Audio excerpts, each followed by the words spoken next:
अस्सलाम वालेकुम जी। उम्मीद करना है तुम सारे खैरियत ना हो। अल्लाह ताला ने हिफ्ज़ व ईमान तंदुरुस्त हो। अज अस आए त्रियां ठीक है अपने दोस्तों की दुकान।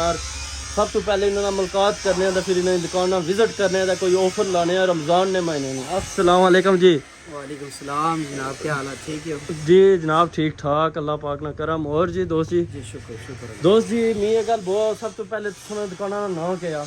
एम फरीद क्रॉकरी स्टोर, त्रियां, जामिया मस्जिद, ठीक जामिया मस्जिद, पिंडी रोड।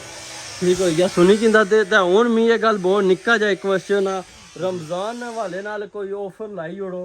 रमज़ान ने हवाले नाल ऑफर है ना जी, तुसें कि फुल डिस्काउंट लग सी जनाब हर चीज़ विच। कप जनाब 150 रुपये ने देने रमज़ान की वजह से 120 रुपये ने लग सी तुसें। इस तरह जड़ी भी कोई चीज़ 100 तुसें कि फुल डिस्काउंट ने नाल लग सी।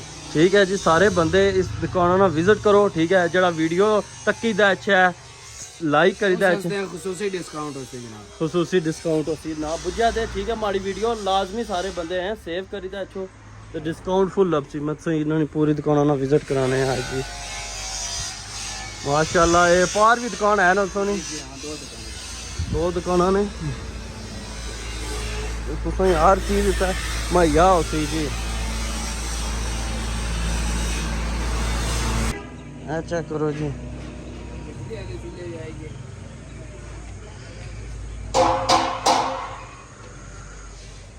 हर चीज़ मुहैया हो सी। ठीक है, निक्के ने बलून भी है, बैट भी है ने। वाह जी वाह, ये रमज़ान ही कोई शॉपिंग करा उन्होंने कोई गिफ्ट वगैरह देसो ने ना? ठीक है, तुम सारे बंदे ठीक है मैं तुसें विजिट कराना दुकान ना, कोई भी चीज़ चाहिए नहीं है तुम अच्छो।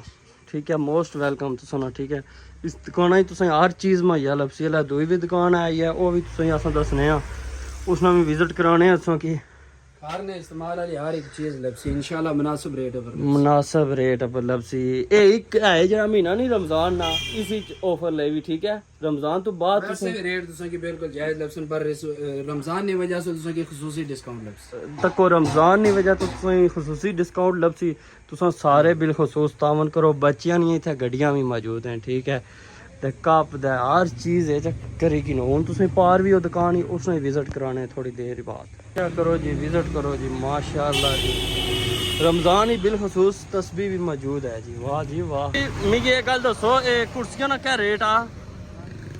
रेट बिल्कुल मुनासिब होई जैसे तुसें की मार्केट तो 1500 रुपया रेट हर लपसी। फुल लाइफ टाइम गारंटी वाली 6 कुर्सियां एक मेज ना सेट आ। कुर्सियां तुसें जेह्ड़े मर्जी चेक करो तुसें स्टॉक पूरा लपसी।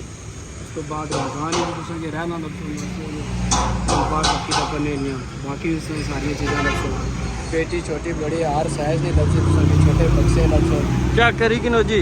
हाँ जी दो जी चेक करी किनो इन्होंने दुई दुकानों विजिट चेक कराने आज तुसें की। ठीक है, माशाल्लाह तुसें की हर चीज़ मुहैया हो सी इत्थै, कुर्सियां टेबल वगैरह। बिस्मिल्लाह हाय हाय हाय हाय चेक कीता ते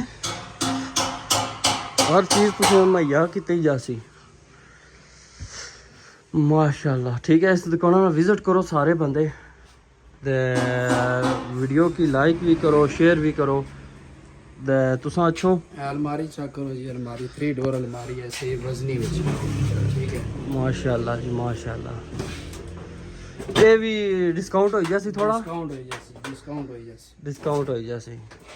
ये जरा महीना ना चेक करो चीज़ चंगी है जी दोस्त जी। अच्छो हूँ फिर ये जरा महीना ना रमज़ान ना तुसा सारे मरीज़ वाली कुर्सियां ही जेड़े बंदे मरीज है, कोई लत्तां दर्द है, जोड़ें दर्द है, या बूढ़े बंदे आम वाशरूम नहीं यूज़ करी सकते उन्होंने कुर्सियां आंदियां स्टूल आते जड़ा ये महीना ना रमज़ान ना इस दुकान पर ऑफर ले भी हर चीज़ डिस्काउंट लपसी तुसें। ठीक है, तुस अच्छो तो वीडियो लाइक कर सो कमेंट करी दशना एवं सो फिर तुसानी मर्जी यार। सब तो पहले डिस्काउंट कर सो। ठीक है, अस वीडियो अपनी एंड करने अब सब आखिरी दफ़ा अपनी लोकेशन भाई ओड़ो व्यूवर्स की। Sir ji M Farid crockery store, नज़ जामिया मस्जिद, त्रियां बाजार, Pindi road, Kotli Pindi road, Kotli Pindi road ही। ठीक है, अस नंबर भी मेंशन कर। ठीक है, अस वीडियो एंड करने खुदा हाफिज़, दुआएं याद रखें।